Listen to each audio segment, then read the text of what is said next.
Hello everyone, good morning. Actually मैं सुबह सुबह शूट कर रही हूँ, इसकी वजह से गुड मॉर्निंग एवरीवन। सो आज हम डिस्कस करने वाले हैं अपना पहली case law, that is the Pankaj Kumar Mishra versus registrar of companies Mumbai. लेकिन इससे पहले मैं आपको बताना चाहती हूँ कि ये मेरा पहला वीडियो है, इसकी वजह से अगर कुछ गलतियां भी हो जाए तो प्लीज कमेंट सेक्शन में लिख देना, और अगर आपको अच्छा भी लगे तो फिर भी कमेंट सेक्शन में लिख देना। तो चलो शुरू कर देते हैं। तो इस केस में डिसाइड हुआ था गाइज कि ट्रिब्यूनल को, दैट इज एनसीएलटी को, नेशनल कंपनी लॉ ट्रिब्यूनल को कंपल्सरीली मैंडेटरीली हर एक कंपनी को, रजिस्ट्रार को या फिर जो भी पर्सन कंसर्न है उन सभी को अपॉर्चुनिटी ऑफ बीइंग हर्ड देना है। मतलब कोई भी डिसीजन पास करने से पहले।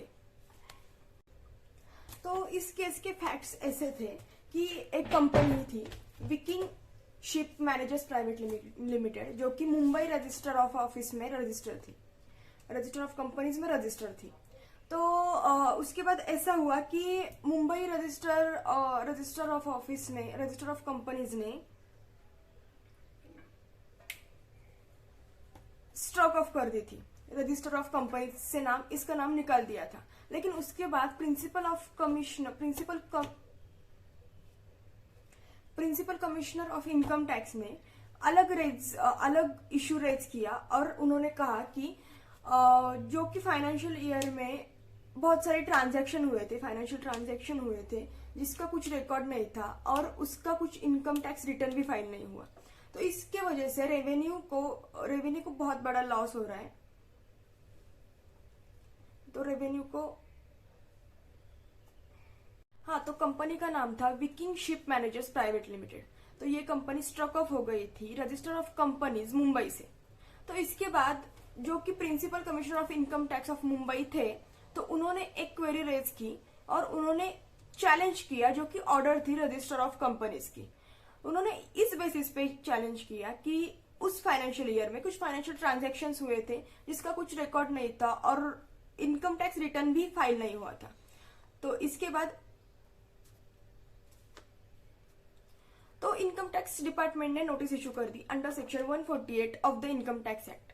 लेकिन उसके बाद उनको ये पता चला, अरे ये कंपनी तो स्टॉक ऑफ है। तो उन्होंने इस ऑर्डर को चैलेंज किया ऑन द बेसिस दैट कि रेवेन्यू को बहुत बड़ा लॉस हो रहा है। इसके वजह से रजिस्टर ऑफ कंपनीज ने बिना अपॉर्चुनिटी ऑफ बीइंग हर्ड दिए ही कंपनी का नाम रिस्टोर कर दिया। अब नाम तो रिस्टोर हो गया, लेकिन जो एक्स डायरेक्टर थे, शेयर होल्डर्स थे, जो पावर ऑफ अटर्नी थे, तो उन्होंने इस जो की ऑर्डर थी रिस्टोरेशन की, उसको चैलेंज किया अपीलेट ट्रिब्यूनल में, दैट इज द एनसीएलटी में। चैलेंज इस बेसिस पे किया कि before passing the every order, the register of companies have to give the opportunity of being heard to every company, register of companies या फिर every person who is concerned with that company. So ये तो बराबर ही था, मतलब natural justice भी यही कहता है कि अपॉर्चुनिटी ऑफ बीइंग हर्ड तो हर एक को देनी चाहिए, ठीक है। तो और मेन इशू भी यही था कि ट्रिब्यूनल ने कौन सी भी ऑर्डर पास करने से पहले अपॉर्चुनिटी ऑफ बीइंग हर्ड क्यों नहीं दी।